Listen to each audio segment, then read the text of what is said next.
La Guerra Cristera. Varias corrientes ideológicas surgidas de la Revolución Mexicana se caracterizaron por su pensamiento anticlerical, destacando el grupo sonorense que había emergido del constitucionalismo. Muestra de ello fue la versión de la Constitución de 1917, que en sus artículos 3, 5, 24, 27 y 130 despojaban a la Iglesia de varios de sus derechos. Durante los gobiernos de Álvaro Obregón y en especial en el de Plutarco Elías Calles, se incrementó la persecución religiosa, lo que trajo como consecuencia el descontento de la mayoría de la población. Tiempo antes se había concebido las ideas del Papa León XIII, que en 1891 había escrito su famosa encíclica Rerum Novarum, en la que se expuso la doctrina social de la Iglesia, buscando lograr la unión y paz de los seres humanos para alcanzar el bien común. En 1895, el periodista católico Trinidad Sánchez la dio a conocer en México y fue permeando en los miembros de la sociedad, creándose sindicatos, el Partido Nacional Católico en 1911 y al año siguiente la Acción Católica de la Juventud Mexicana. En 1922 fue electo Papa Pío XI, quien postuló la necesidad de que los católicos dejaran la pasividad para lanzarse a la acción, idea que fue retomada en México por Anacleto González Flores.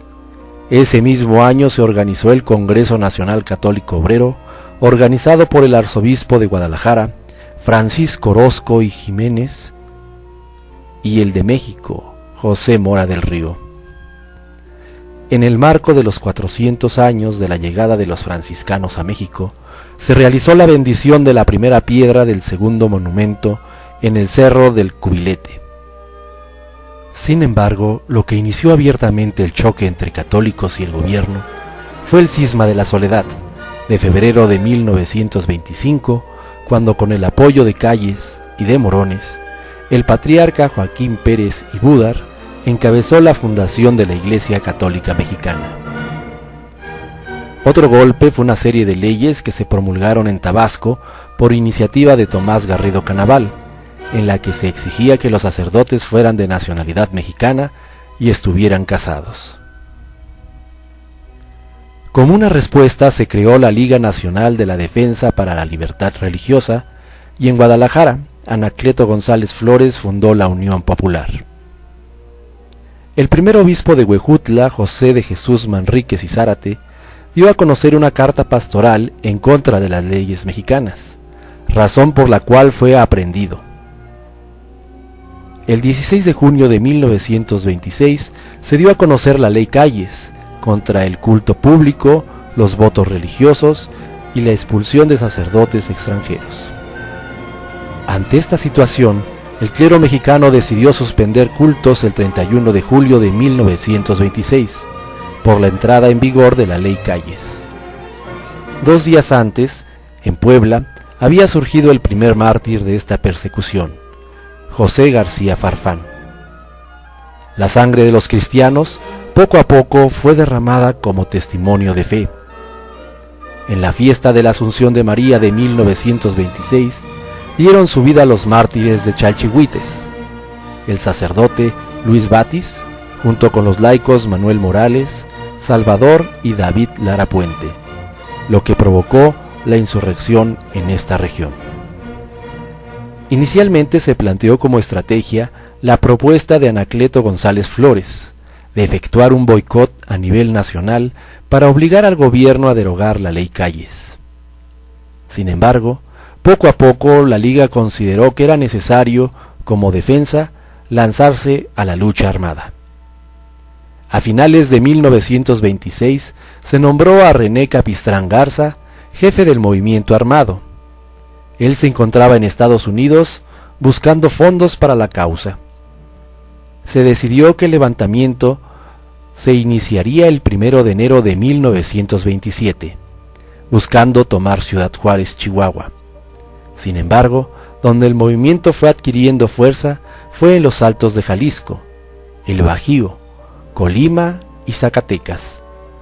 A los miembros de este ejército se les llamó defensores, luego libertadores y por último cristeros, porque su grito de batalla era ¡Viva Cristo Rey! Los sacerdotes eran perseguidos y sacrificados. A principios de 1927 alcanzaron la palma del martirio San Genaro Sánchez, San Mateo Correa y San Julio Álvarez. El 1 de abril de 1927 daba su vida el ideólogo del boicot, el Gandhi mexicano, el líder católico, Anacleto González Flores, junto con Luis Padilla Gómez, Jorge y Ramón Vargas González. Días después lo seguirían los hermanos Ezequiel y Salvador Huerta Gutiérrez. El gobierno quería más sangre, y en abril de 1927 los sacerdotes San David Uribe, San Sabás Reyes y San Román Adame, además de los mártires de San Joaquín, también obtuvieron la palma de la victoria. El 25 de mayo de 1927 ofrendaron sus vidas los sacerdotes de Totatiche, Jalisco, San Cristóbal de Magallanes y San Agustín Caloca. Magallanes había fundado hacía años un seminario auxiliar en esa población. El 20 de junio de 1927 renunció a su cargo René Capistrán y se buscó un general de carrera que dirigiera el movimiento cristero para darle mayor solidez. En ese contexto se nombró jefe de las fuerzas cristeras en el estado de Jalisco al general Enrique Gorostieta Velarde. Posteriormente, Álvaro Obregón mostró su interés por reelegirse como presidente, traicionando el principal ideal de la Revolución Mexicana: sufragio efectivo, no reelección. De subir al poder nuevamente Obregón, traería como consecuencia la ampliación de la persecución religiosa. Además de seguir martirizando sacerdotes católicos como José Isabel Flores, José María Robles, Justino Orona y Rodrigo Aguilar, también los políticos sonorenses mandaron a matar a sus opositores, los generales Francisco S. Serrano y Arnulfo R. Gómez.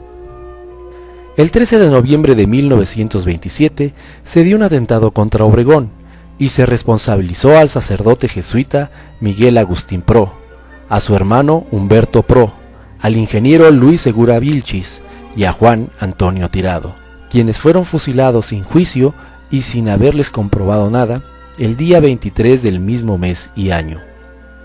Un día antes había sido martirizado en Teocaltitlán el sacerdote de San Juan de los Lagos, San Pedro Esqueda. A principios de 1928 siguió la lista de mártires cristianos: San Jesús Méndez Montoya, Santo Toribio Romo, el beato Elías del Socorro Nieves del Castillo. El 21 de marzo de 1928 mataron a Miguel Gómez Loza, que había sido gobernador cristero provisional de Jalisco, cerca de Atotonilco el Grande. El 17 de julio de 1928, José de León Toral asesinó a Álvaro Obregón en el Parque de la Bombilla, siguiendo el pasaje bíblico de Judith y Holofernes, además de la teoría de la guerra sintética. Desde entonces ningún presidente ha querido violar el principio de la no reelección. El 4 de agosto de 1928 se nombró a Enrique Gorostieta primer jefe del Ejército Libertador, quien lanzó un manifiesto a la nación conocido como el Plan de los Altos de Jalisco, lográndose los momentos más brillantes para las fuerzas cristeras bajo el lema de Dios, Patria y Libertad. El 2 de junio de 1929 fue asesinado el general Gorostieta en la Hacienda del Valle, municipio de Atotonilco el Alto, cuando se dirigía a atacar las fuerzas del general Lázaro Cárdenas. Subió a la presidencia de la República Emilio Portes Gil, quien logró con los obispos Pascual Díaz y Leopoldo Ruiz el fin del conflicto armado, sin tomar en cuenta a los cristeros y al resto de los obispos mexicanos. La firma de los acuerdos se dio el 21 de junio de 1929. Gorostieta fue sustituido por el general Jesús Degollado Guízar, quien acató la resolución.